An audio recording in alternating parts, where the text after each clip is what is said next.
நீங்கள் அந்த ஃபீட்பேக் சொன்னால் தான் அவங்க ட்ரைனிங் எடுத்ததுக்கே அர்த்தம் உண்டு. அதனால கண்டிப்பாக நீங்கள் ஃபீட்பேக் சொல்லணும். அதாவது எதிர்த்து வர முடியாது. நானும் அப்படித்தான் அவங்களும் அப்படித்தான் இருந்தவங்க. ஜேசியில் போய் இணைஞ்ச பிறகு இப்படித்தான் அந்த வேடிக்கையை பார்த்துக்கிட்டு இருப்போம். அவங்க சொல்லுவாங்க, வந்து ஃபீட்பேக் சொல்லுங்கன்னு எந்திரிச்சு சொல்லவே மாட்டோம். என்ன செஞ்சுருவாங்கன்னா வரிசையாக வணிக கொடுத்துருவாங்க. அப்போ நம்ம சொல்ல ஆரம்பிச்சோம்னா அப்புறம் அப்படியே ஒவ்வொன்றா வந்துடும். அதனால நீங்கள் கண்டிப்பாக வந்து ஃபீட்பேக் சொல்லணும்.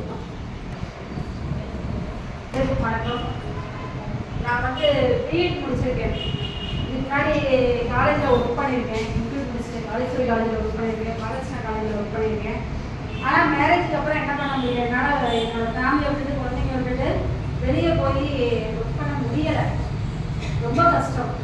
ஏன்னா 3 பசங்களை விட்டுட்டு என்னால் போயிட்டு வந்தோம் அப்படின்னா வீட்டில் என்ன பண்ண முடியல, சமாளிக்க முடியல. இன்னொன்று பொம்பளை பிள்ளை அப்படிங்கிறதுனால அந்த பிள்ளைங்களை என்ன பண்ண முடியல, விட்டுட்டு அடுத்தவங்க நம்பி விட்டுட்டு போக முடியல.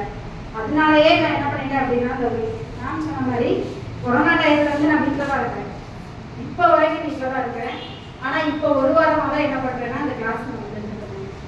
நீங்கள் சொன்னது எல்லாமே என்னோட லைஃப்பில் ஃபேக்டாக உண்மையாக நடந்தது. இது வந்து இதுவுமே என் வீட்டுக்கார் போக வேணாம்னு சொன்னாங்க. ஆனால் நான் தான் விருப்பப்பட்டு வந்தேன்.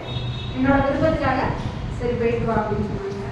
நான் சொன்னது உண்மையிலே இப்போ நம்ம வந்து சின்ன பிள்ளைங்களா இருந்தாங்க, நிறையா பேர் வந்து மேரேஜ் ஆகாதவங்க இருக்கீங்க. என்னதான் நம்ம படிச்சிருந்தாலும் நம்மளுக்குன்னு ஒரு தொழில் இருந்தால் நம்ம யாரை என்ன பண்ண வேணாம், எதிர்பார்க்க வேணாம் அப்படிங்கிறது நிரந்தரமான உண்மை. அதை எல்லாருமே நம்புங்க. அதுதான் நம்மளுக்கு